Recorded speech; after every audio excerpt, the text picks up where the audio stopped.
Welcome to Land of Horror, where horror stories come to life like never before. In today's video, we will explore chilling true events, unsolved mysteries, and the fears lurking in the shadows. From bone-chilling murder cases to supernatural phenomena that defy all explanation, each story will take you on a journey filled with tension and suspense. You will hear about real individuals who have faced terrifying moments, life and death situations, and discoveries that send chills down anyone's spine.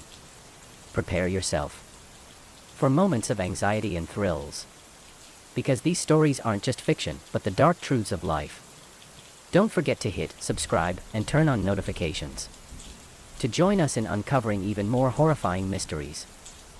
The early morning mist hung low over the Green River, creeping along the edges of the water like a silent predator.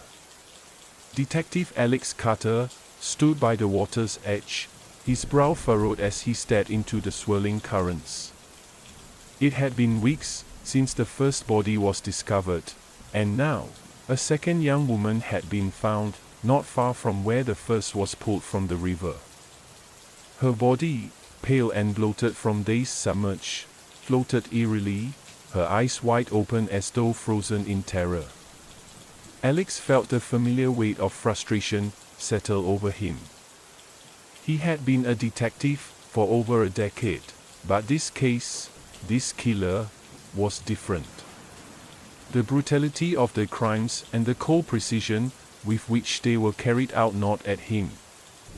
These weren't random acts of violence, they were calculated, methodical, and the work of someone who knew exactly what they were doing. The medical examiner arrived on the scene, pulling Alex from his thoughts. As they moved the body onto a stretcher, Alex's mind raced. He had nothing to go on, no leads, no witnesses. All he had were the victims, young, vulnerable women, who had been strangled and discarded like trash. His radio crackled to life, pulling him out of his haze. "Detective Carter, we have another report of a missing girl," the dispatcher said. Alex cursed under his breath. Another one.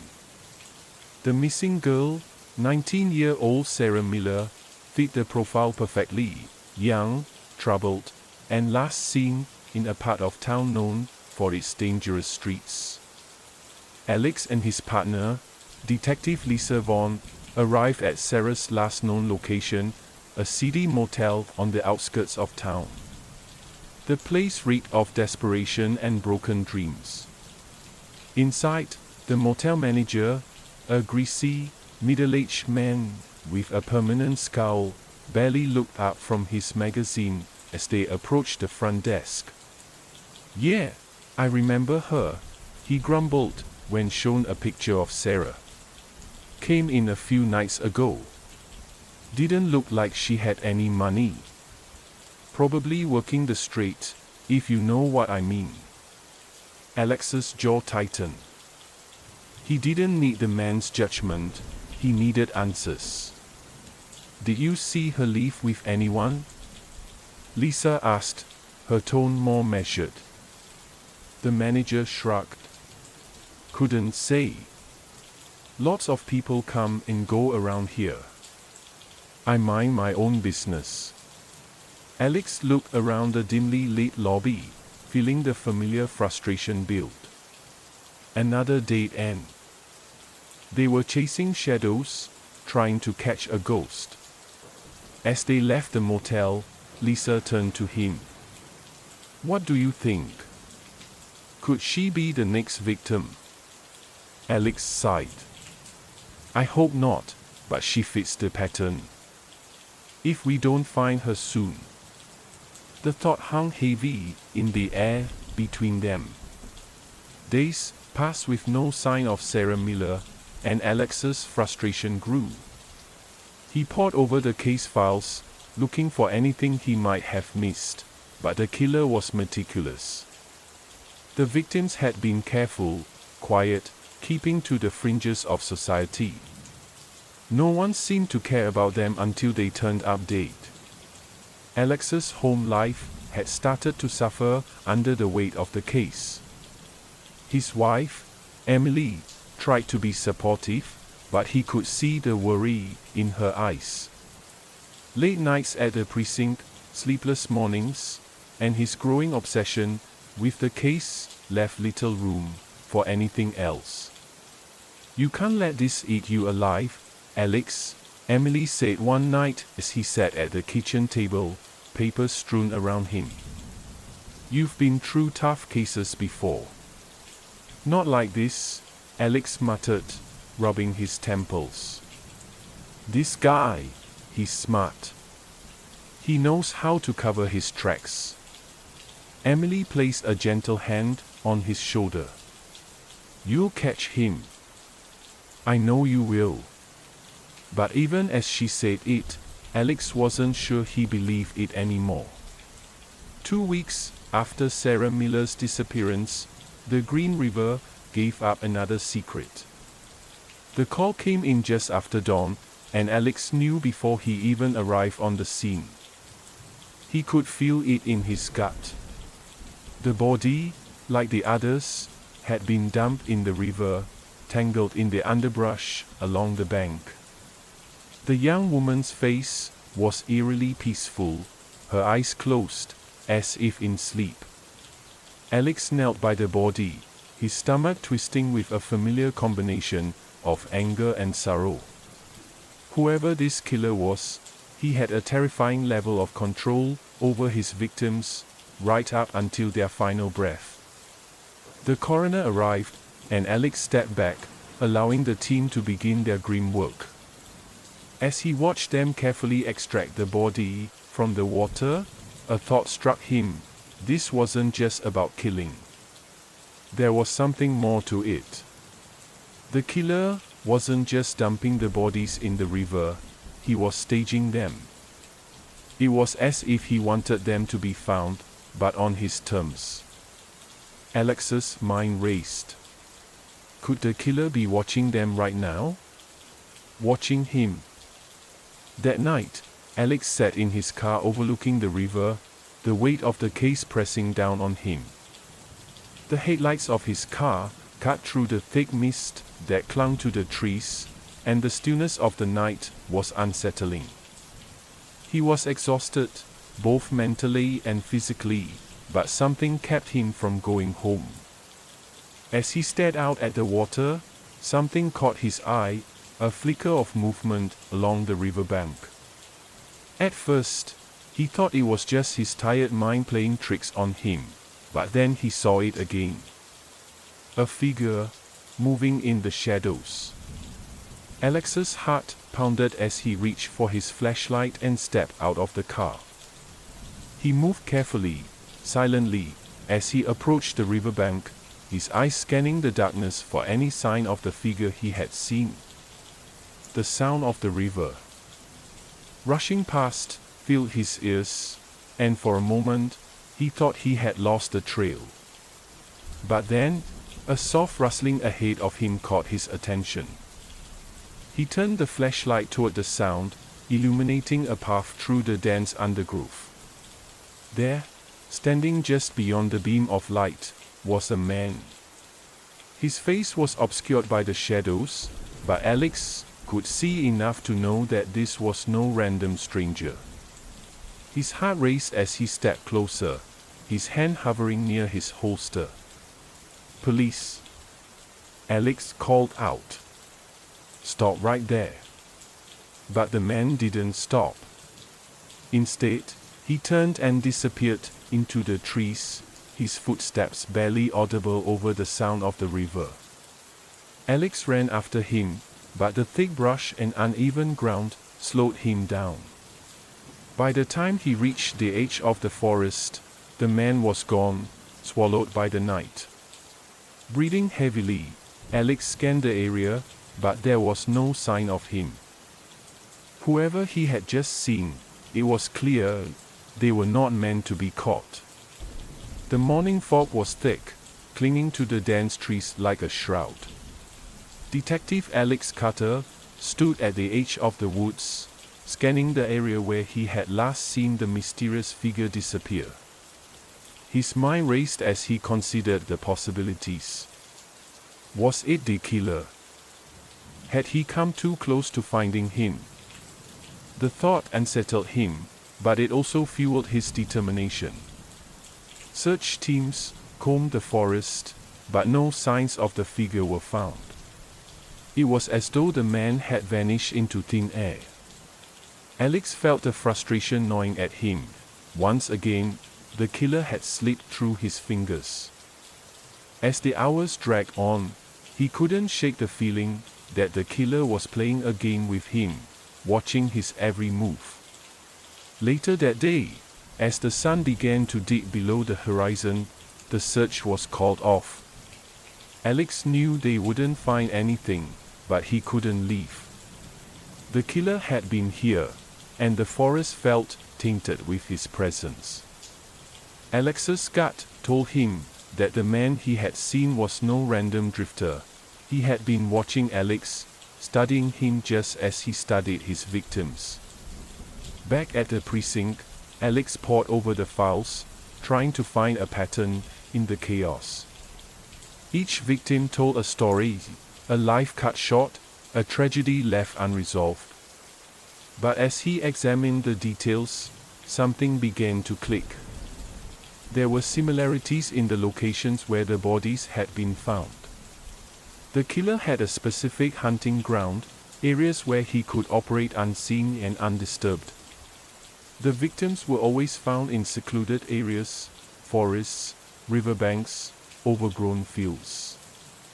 They were places where no one would hear their final screams, where the killer could take his time, without fear of interruption. But there was something more. The bodies were always found near the Green River, but never too close to civilization. The killer wanted them to be found, but only after he had moved on. As Alex pieced together the locations, he noticed a disturbing pattern. The killer was methodical in his approach, choosing his hunting grounds with precision. He avoided areas with heavy police presence, instead focusing on places where he could blend in and go unnoticed. The realization hit Alex like a punch to the gut. The killer had been doing this for years, perfecting his craft, and he was getting better with each kill. The break in the case came from an unexpected source. Late one evening, Alex received a call from a woman who claimed to have information about the Green River killer. Her voice was shaky, filled with fear, but she insisted on meeting in person. Alex agreed, and they arranged to meet at a diner on the outskirts of town.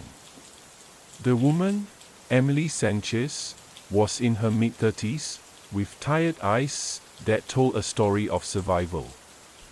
She had been a runaway, living on the streets, when she encountered a man who had offered her help. At first, he seemed kind, almost fatherly, but something about him felt off. He became controlling, asking too many questions, and when he tried to get her alone, she fled. I didn't know who he was at the time, Emily said, her voice trembling as she stirred her coffee. But I saw him again. I recognized him on the news. It was him, the man who killed all those girls. Alex listened intently as Emily described the man she had encountered. Her description was vague. He was an average-looking man, nothing remarkable. But it was his eyes that stood out. They were cold, she said. Like there was nothing behind them. No emotion, no humanity. Just empty.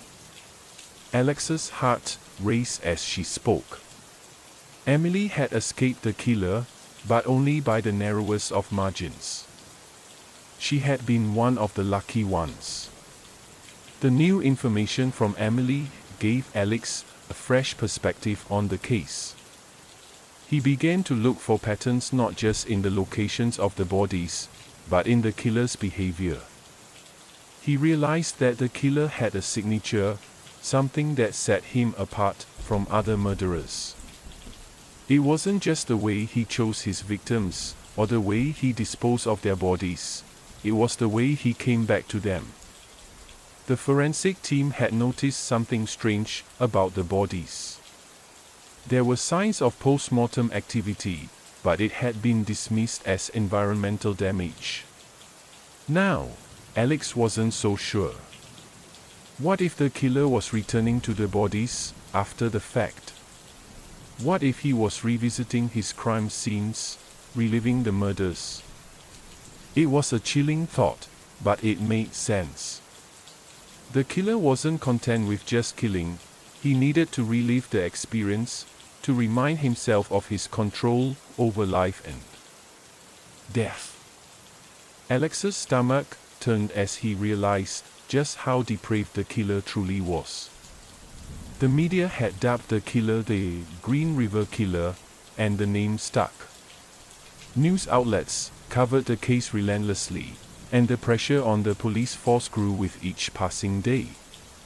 Families of the victims held vigils, demanding justice, while reporters swarmed the precinct, hungry for any new information.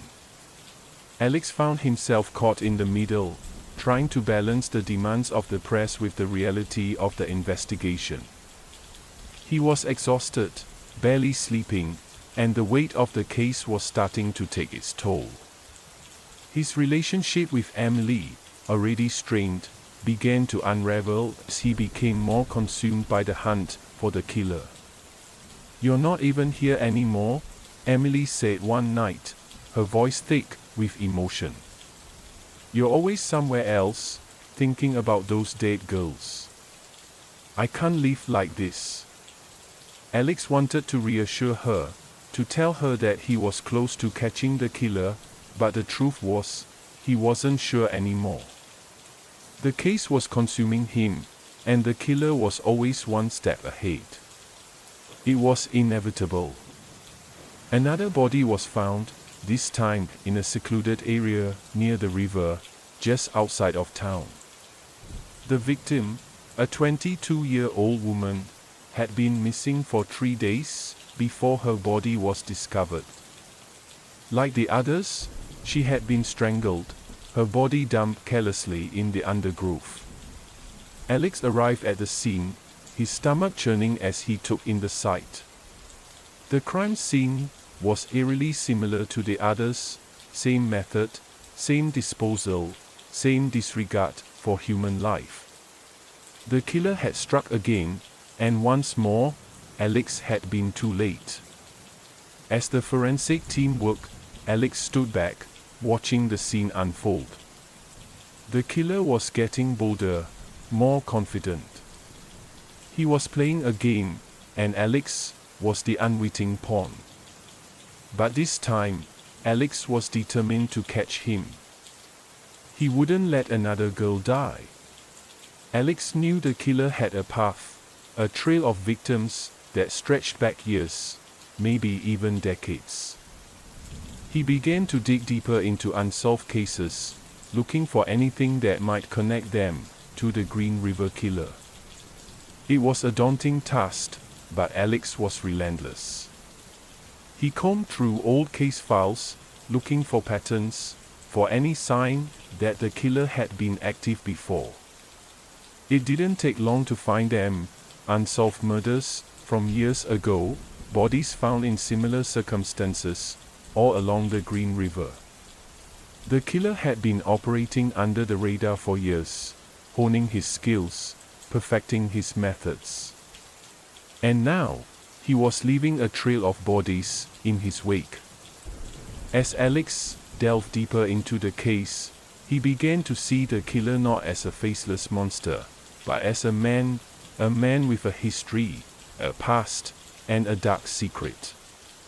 The killer had been shaped by his environment, molded into the predator he had become. He was careful, methodical, and above all, patient. Alex started to profile the killer, trying to get inside his head. He knew the killer was intelligent, able to blend in with society, while carrying out his horrific crimes. He was likely someone who lived a quiet, unassuming life, someone who could walk past you on the street, and you'd never know the evil that lurked beneath the surface. But there was one thing that stood out: his obsession with the river. The Green River wasn't just a dumping ground for bodies, it was a part of the killer's identity. It was where he felt most powerful, where he could exert control over life and death. The precinct was abuzz with activity, but Alex Carter sat at his desk, staring blankly at the wall. The latest victim had hit him harder than expected. She had only been 22, just a few years younger than his own daughter. Every new death felt like a personal failure, and it was taking its toll. The Green River Killer was always ahead of them, always elusive, and Alex was starting to feel the weight of each unsolved case. His phone buzzed, pulling him out of his thoughts. It was the lead forensic analyst, with results from the most recent crime scene. Alex forced himself to focus as the analyst went over the details, but his mind kept drifting back to the victim's face, frozen in terror. There had to be something they were missing. He just had to find it. The breakthrough came in the form of an anonymous tip. A man had been seen loitering near the river on the night of the most recent murder. The tipster described him as nondescript, medium build, average height, nothing particularly notable about him. But there was one detail that stood out: he drove a dark green truck. Alex felt a surge of adrenaline. It wasn't much, but it was more than they'd had in weeks. He immediately contacted the surveillance team, who began pulling footage from traffic cameras in the area. It was a long shot, but if they could find that truck, they might finally have a lead. The hours stretched into the early morning as Alex and his team pored over the footage. His eyes were burning, his head pounding, but he couldn't stop. And then, just as he was about to give up, they found it, a dark green truck, driving slowly along the riverbank at 2:17 a.m., just hours before the body had been discovered. The search for the truck owner was grueling, but after days of cross-referencing registration records and following up on leads, they identified a man named Richard Saunders. He was a quiet, unassuming man who lived alone in a modest house on the outskirts of town. No prior arrests, no history of violence. He didn't fit the profile of a killer. But Alex had learned not to trust appearances. Serial killers often blended in, hiding in plain sight. He requested surveillance on Saunders while he continued to dig into his past. There had to be something there, something that connected him to the Green River murders. As the surveillance team kept watch, Alex received word that Saunders had been spotted near another crime scene several months earlier. It wasn't enough for an arrest, but it was enough to put him under the microscope. For days, the surveillance team tracked Saunders, watching his every move. He led a quiet life, working as a mechanic during the day and spending most of his evenings at home. But there was something unsettling about the way he moved, the way he seemed to watch the world around him, without really being part of it.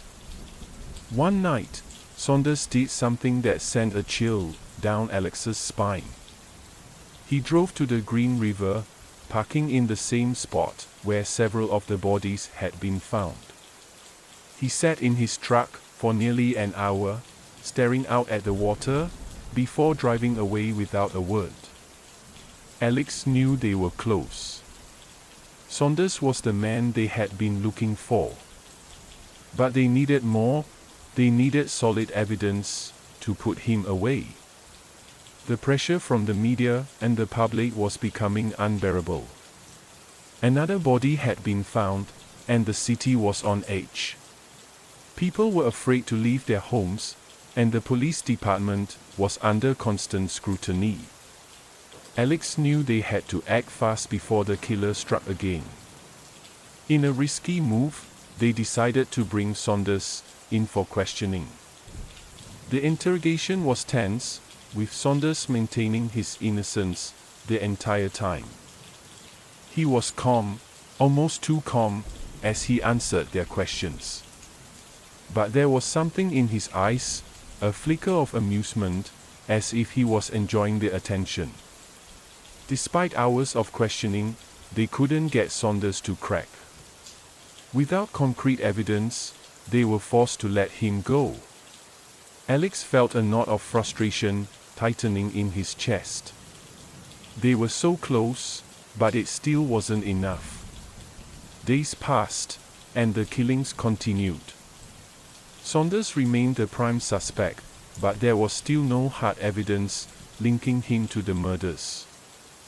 It was as if he knew they were watching him, taunting them with each new victim. Alex became obsessed, spending every waking moment trying to find a way to catch Saunders. His marriage was crumbling, his relationship with his daughter strained beyond repair. He barely slept, and when he did, he was haunted by nightmares of the victims, their lifeless eyes staring up at him from the riverbank. One night, as Alex sat alone in his office, he received a call from the medical examiner. There had been a breakthrough. A DNA sample from one of the victims had finally come back with a match. It wasn't Saunders, but it was someone connected to him. The DNA belonged to a man named Paul Mercer, a former employee of Saunders, who had worked with him at the mechanic shop. Mercer had a criminal record, petty theft, drug charges, but nothing violent.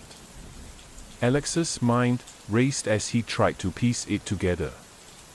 Was Mercer working with Saunders? Or had he simply been in the wrong place at the wrong time? They brought Mercer in for questioning, and this time, the interrogation took a different turn. Mercer was nervous, sweating profusely as he answered their questions. He denied any involvement in the murders, but his story didn't add up. Alex could see the cracks forming, and he pushed harder.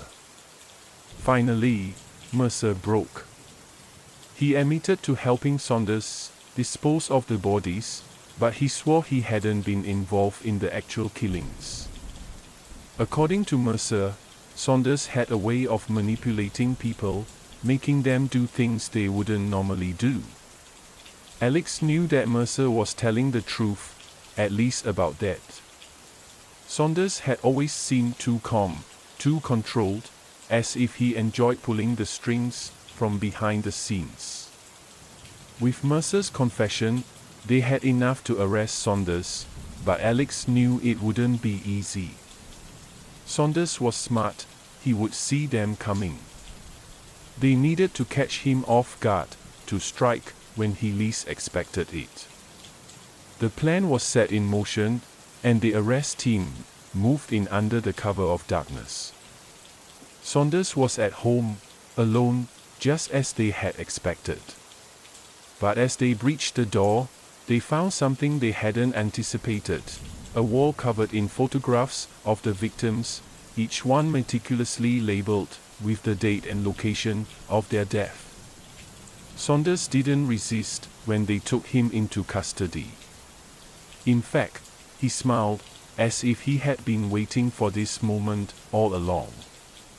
The trial was a media sensation, with reporters flocking to the courthouse to cover every detail. Saunders remained calm throughout the proceedings, never once showing any sign of remorse. His defense team tried to paint him as a misunderstood loner, but the evidence was overwhelming.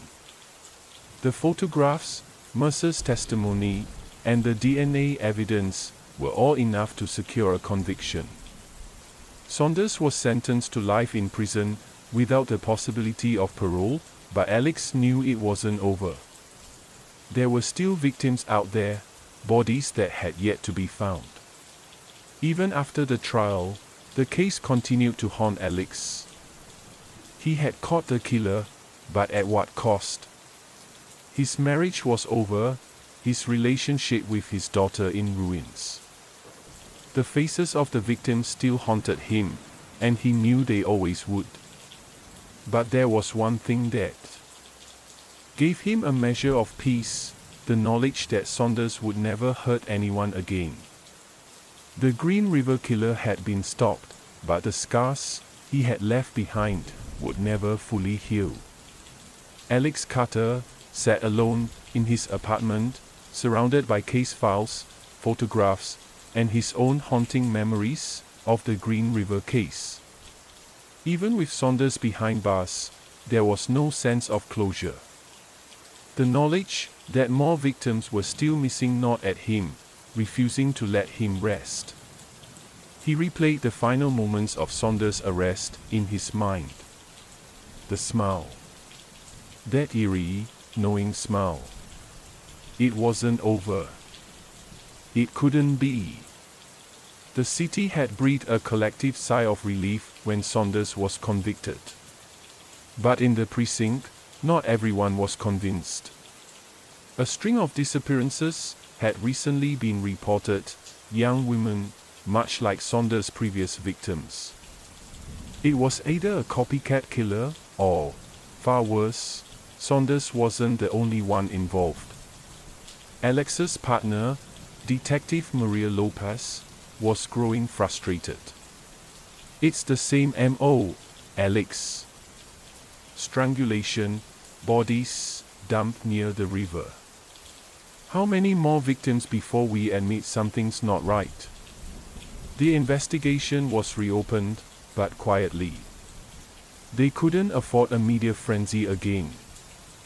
The nightmare had barely ended, and Alex feared they were diving headfirst into another one. Weeks passed, with little progress. The investigation seemed to be at a standstill until a forensic discovery led them back to the crime scenes of the past.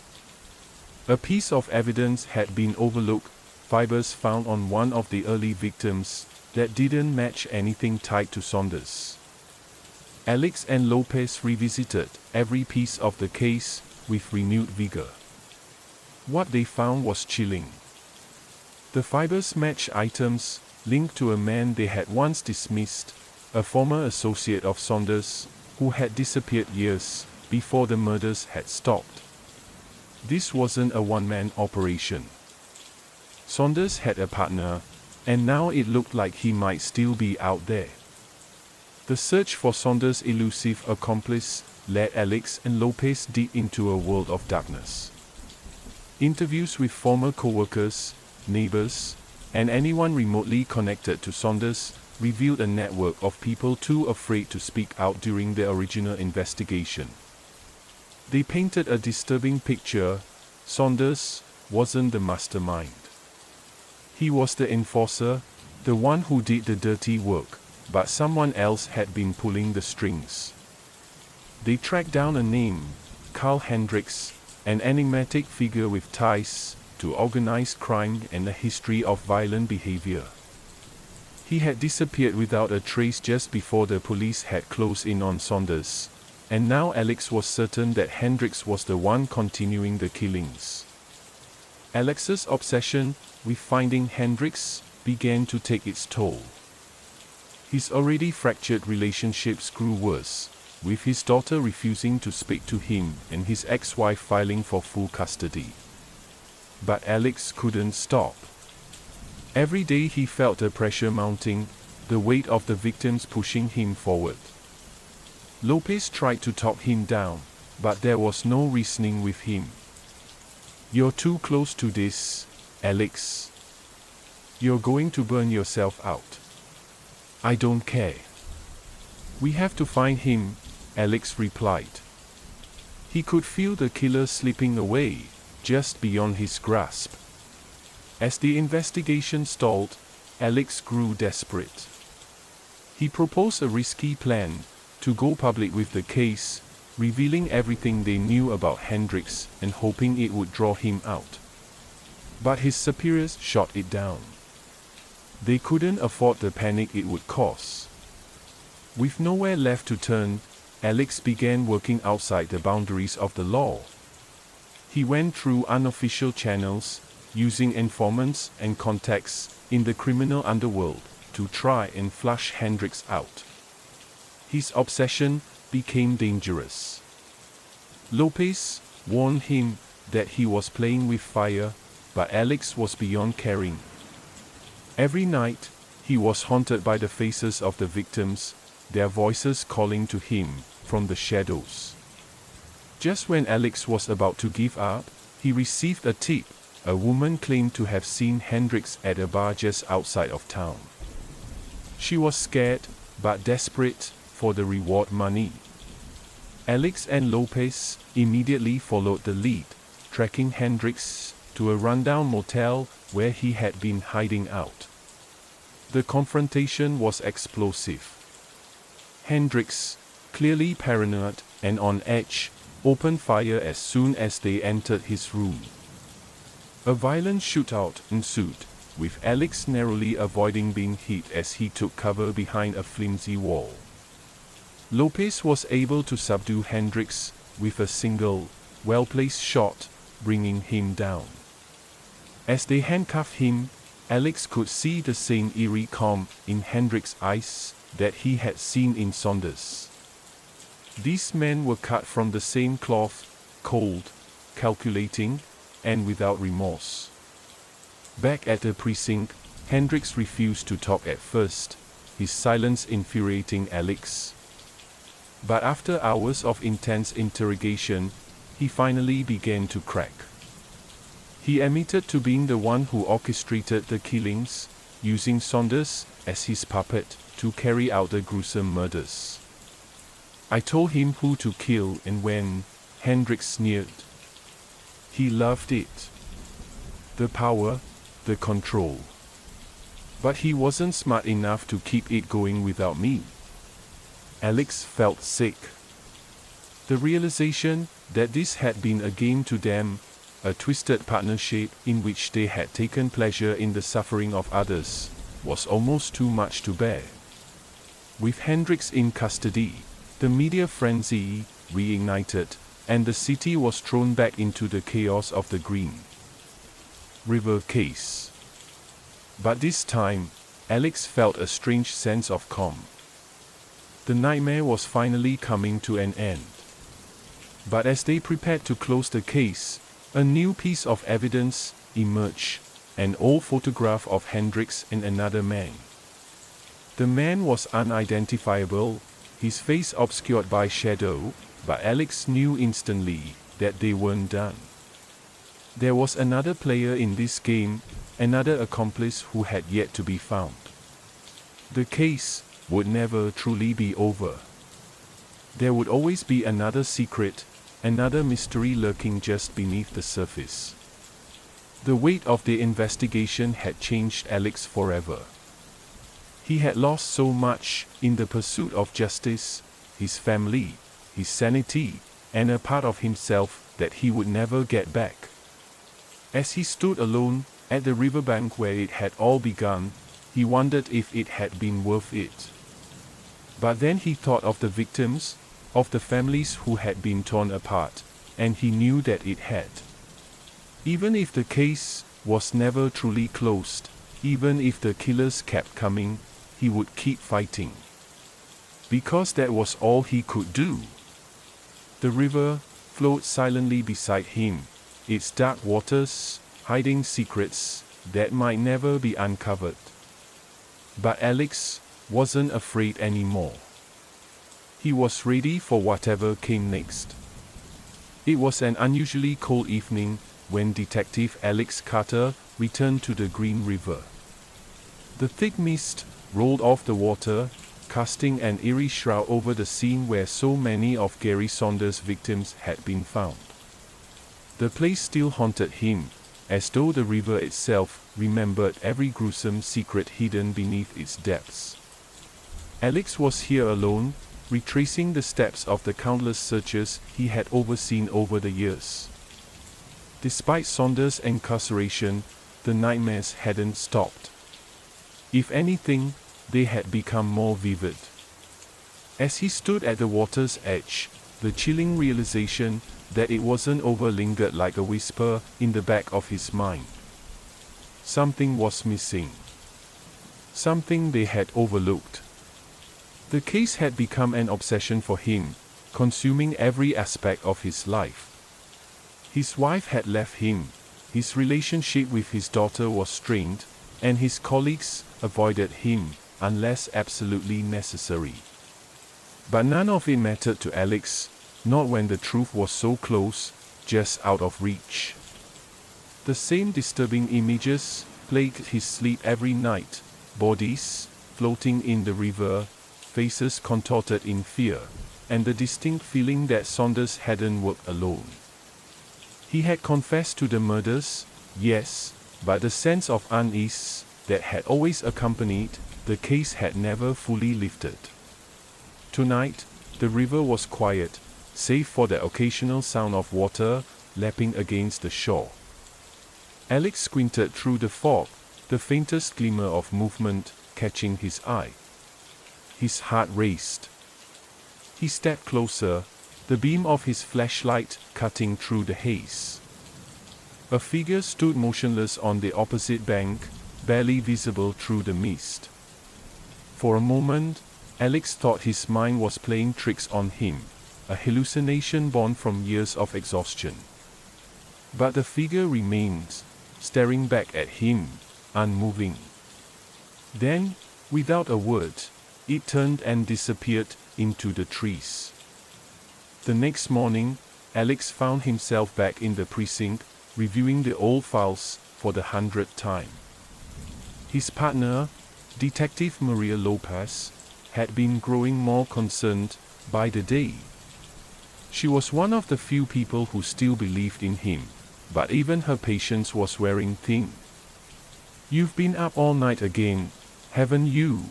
she asked, dropping a cup of coffee on his desk. "You need to get some rest, Alex. This is going to kill you." He didn't look up from the files. "I saw something last night. By the river. Please don't tell me you went back there again." "There was someone watching me, Maria. I'm telling you, Saunders didn't do this alone." Lopez sighed and sat down across from him. "Look, I know you're still hung up on this case, but it's been months. We caught the guy. He's locked away for life. You need to move on." Alex shook his head. "I can't. I know there's something we're missing."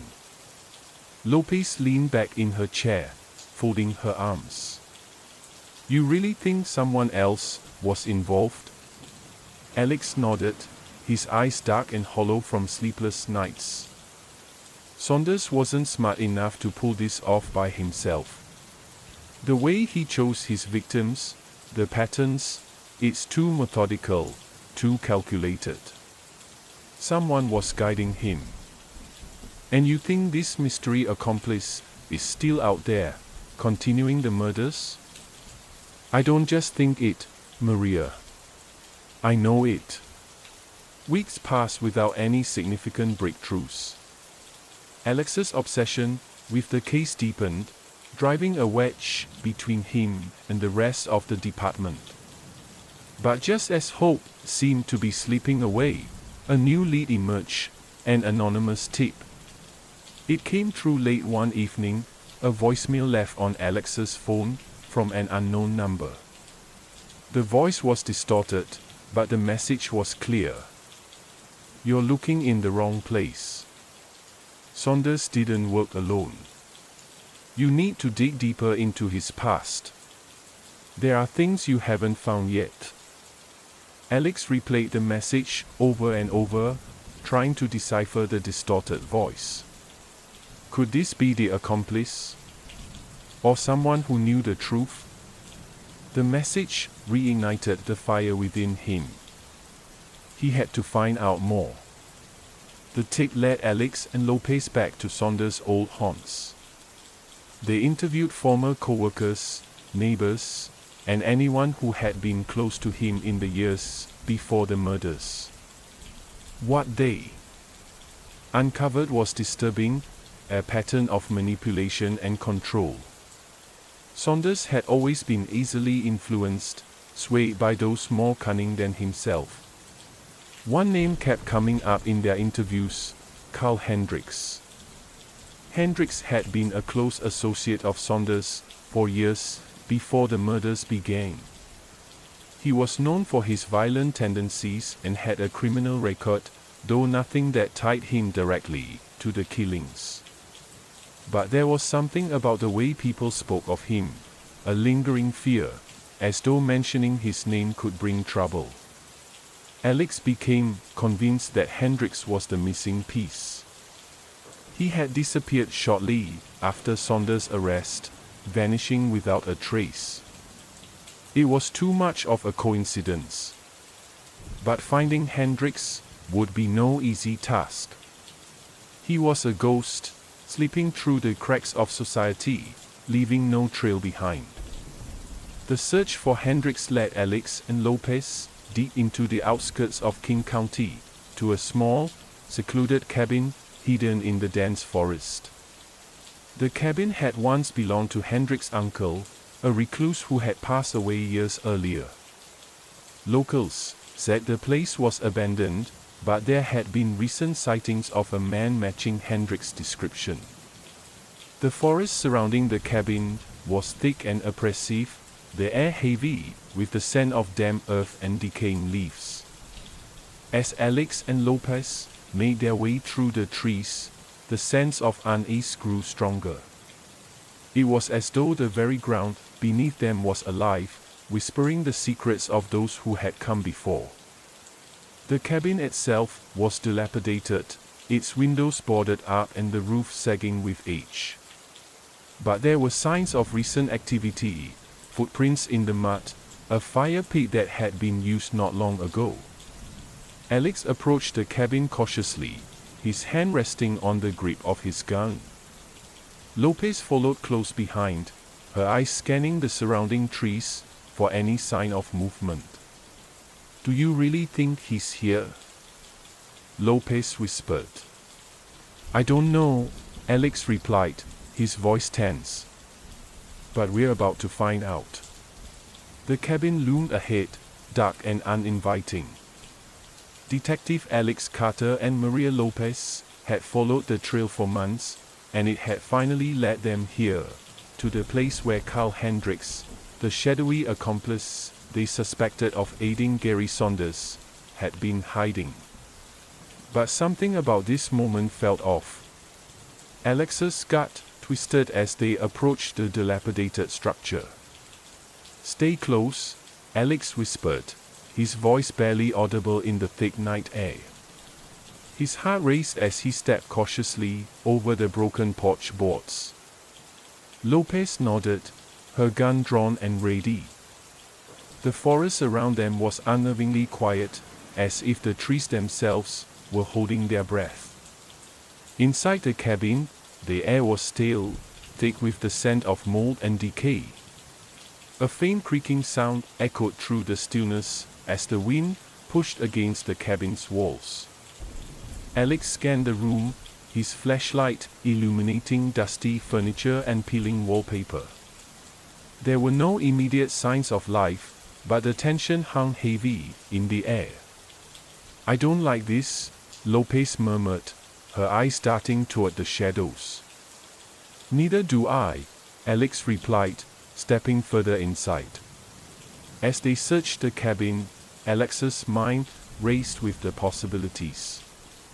They had come too far for this to be a dead end. Hendricks had to be here, or, at the very least, they had to find some clue that would lead them to him.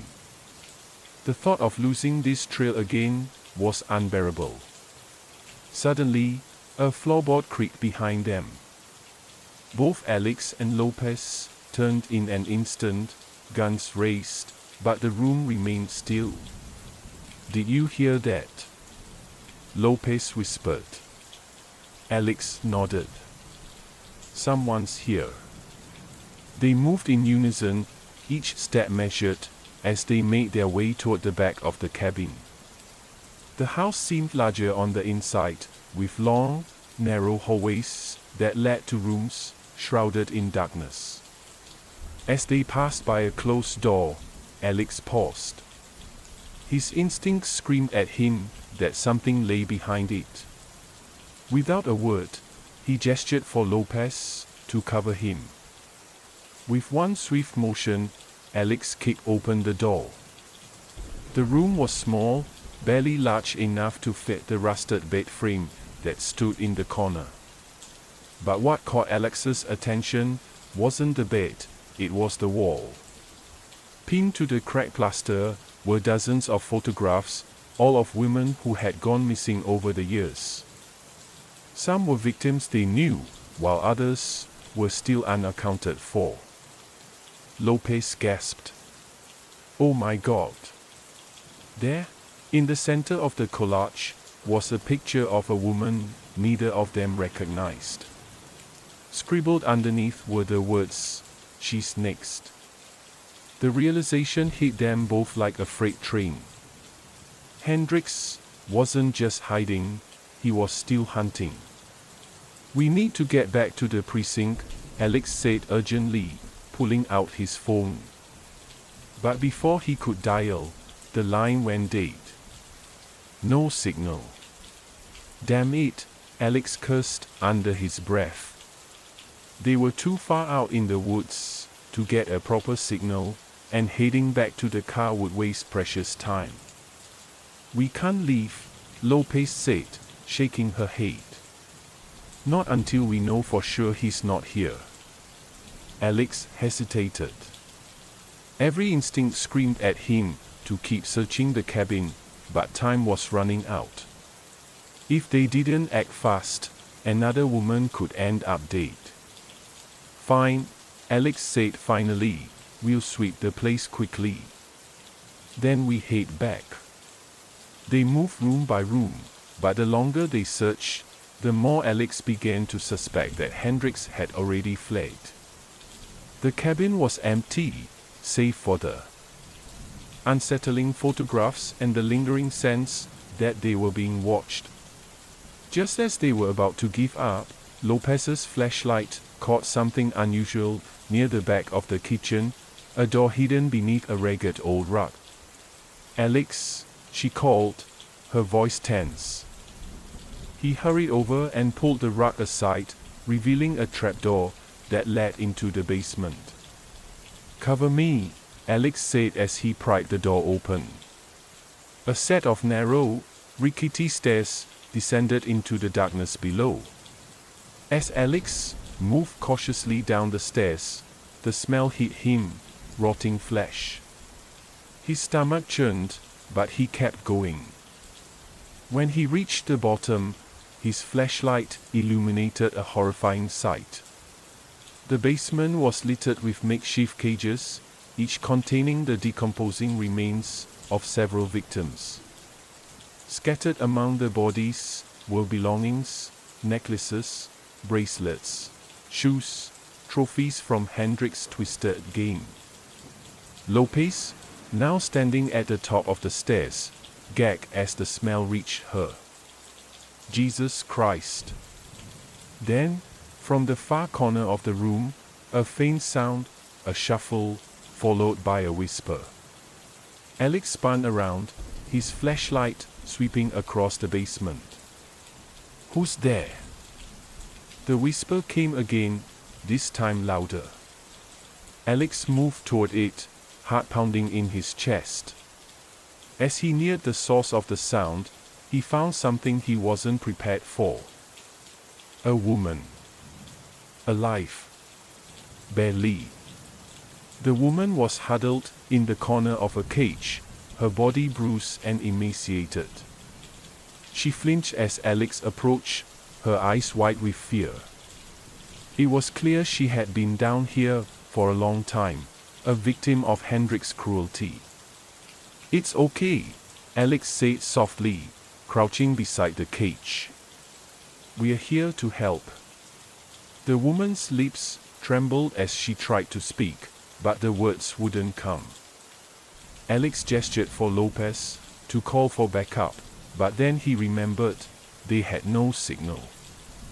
They'd have to get her out of here themselves. As Alex worked to free the woman from the cage, she grabbed his wrist with surprising strength. "He's coming back," she whispered, her voice hoarse. "Who?" Alex asked, though he already knew the answer. "Hendrix," she rasped. "He's been watching you." The revelation sent a chill down Alex's spine. Hendrix had been following them this entire time, tracking their every move. Lopez had her gun ready, her eyes scanning the shadows as Alex helped the woman to her feet. They needed to get out of the cabin now. But as they made their way up the stairs, the trapdoor slammed shut above them. The sound of a lock clicking into place echoed through the basement. They were trapped. Alex's mind raced. Hendrix had them exactly where he wanted them, cornered, with no way out. Footsteps sounded from above. Slow, deliberate. Hendrix was toying with them. "We need to find another way out," Alex said, scanning the basement for any potential escape routes. But the only way out was up, through the door that Hendrix now controlled. The woman they had rescued began to panic, her breath coming in shallow gasps. "He's going to kill us," she whimpered. The tension mounted as the footsteps above grew louder. Hendrix was toying with them, knowing they had no way out. Alex's mind raced, adrenaline pumping through his veins as he searched for an escape route. "We're not dying here," Alex muttered through gritted teeth, his eyes scanning the dark corners of the basement. Lopez moved to the far wall, where a small, grimy window barely let in any light. "This might be our only chance," she said, gesturing to the window. It was narrow, but with effort, they could break it and climb out. Time was running out. Hendrix wouldn't wait long before he made his move. Alex smashed the glass with the butt of his gun, clearing away the shards. He helped Lopez through first, followed by the terrified woman. Just as Alex was about to climb out himself, the basement door creaked open. As Alex hoisted himself through the broken window, he could feel Hendrix's presence closing in. The footsteps behind him grew more deliberate, as if Hendrix was savoring the moment of confrontation. Once outside, the cold night air hit Alex like a wave, but there was no time to rest. He quickly pulled himself up and rolled onto the grass, where Lopez and the woman were crouched. "Move!" Alex hissed, urging Lopez to help the woman to her feet. They sprinted toward the tree line, the dense woods offering their only chance for cover. But just as they reached the first set of trees, a gunshot echoed through the night. Alex threw himself to the ground, pulling Lopez and the woman down with him.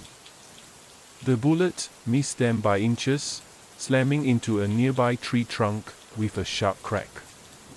They were out in the open, vulnerable. Hendrix had the high ground from the cabin, his shadow looming in the window where Alex had just escaped. He fired again, the bullet whizzing past Alex's head. "We can't stay here," Lopez whispered urgently. Alex's mind raced. They couldn't outrun a bullet, but they also couldn't stay exposed like this. His eyes darted around, searching for an advantage, and then, he saw it, a narrow ridge running parallel to the cabin. If they could make it there, they'd have some cover to regroup. "Follow me," Alex barked, pulling Lopez and the woman to their feet. They ran low and fast, the darkness of the trees providing some shelter from Hendrix's aim. Another gunshot rang out, but it ricocheted harmlessly off the rocks as they reached the ridge. From their new position, Alex quickly assessed their options. Hendrix had the advantage of height and knowledge of the terrain. But what Hendrix didn't know was that Alex was done running. "We need to end this," Alex said, catching his breath. "He's playing with us. But if we keep running, he's going to pick us off one by one." Lopez looked at Alex, her eyes hardening. She knew what he meant. They had to take the fight to Hendrix. There was no more retreating. The woman they had rescued whimpered, clutching her bruised arms, as her eyes darted toward the cabin. "He'll kill us all," she whispered. "Not if we kill him first," Alex said firmly. Lopez checked her gun. They had only a few bullets left between them, and they didn't know how much ammunition Hendrix was carrying. But they had the element of surprise now. Hendrix wouldn't expect them to go back. Alex motioned for Lopez to follow as he crouched low, moving through the underbrush back toward the cabin. They had to close the distance quickly, but carefully. One misstep, and Hendrix would hear them coming. As they approached the cabin, Alex's heart pounded in his chest.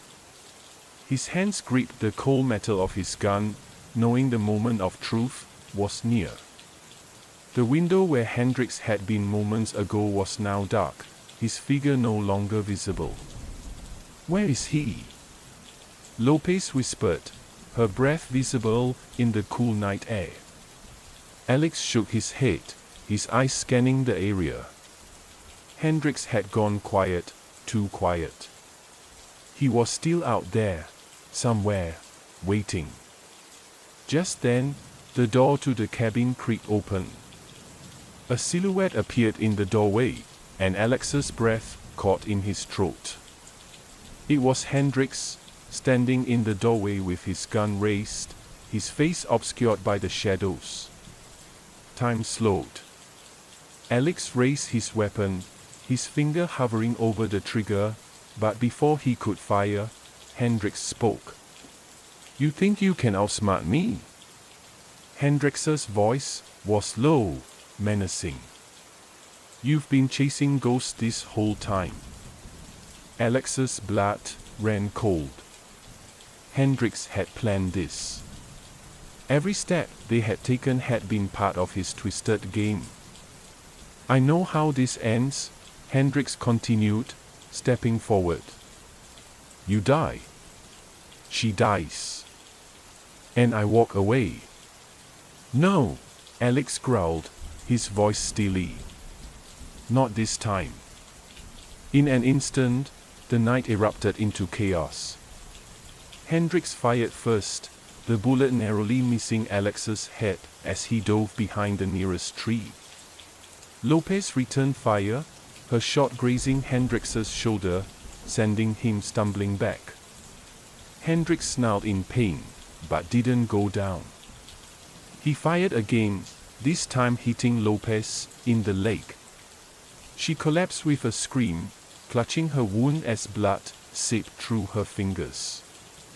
Alex's heart pounded in his chest as he realized they were running out of time.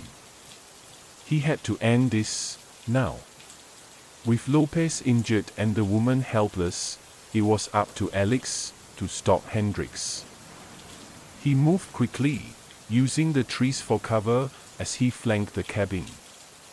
Hendrix's attention was focused on Lopez, giving Alex the opportunity he needed. As Alex circled around, he spotted Hendrix, crouched behind the doorway, reloading his weapon. This was it, the moment he had been waiting for. Without hesitation, Alex raised his gun and fired. The bullet struck Hendrix in the chest, sending him sprawling backward onto the cabin floor. For a moment, everything went still. The only sound was the soft rustling of the trees in the wind. Alex approached cautiously, his gun still trained on Hendrix's body. The killer lay motionless, his eyes wide open in shock. Blood pooled beneath him, staining the wooden floor. It was over. As the adrenaline began to wear off, Alex rushed to Lopez's side. Her face was pale, and she was breathing heavily, but she managed a weak smile. "We got him," she whispered. "Yeah," Alex replied, relief flooding through him. "We got him."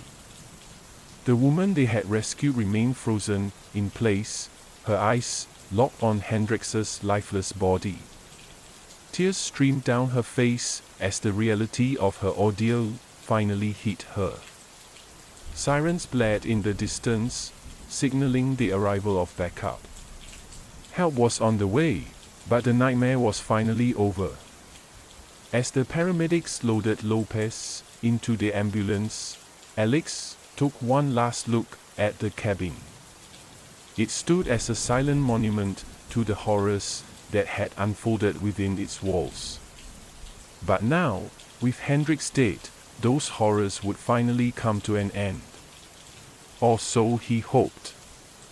Weeks passed, and life slowly returned to normal, or as normal as it could be for those who had survived. Alex continued his work with the police department, but something had changed. He couldn't shake the feeling that the case wasn't truly closed. Hendrix may have been dead, but the scars he had left behind would never fully heal.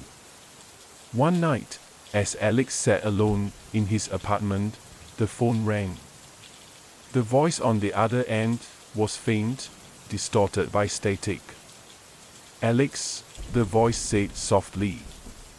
"Did you really think it was over?"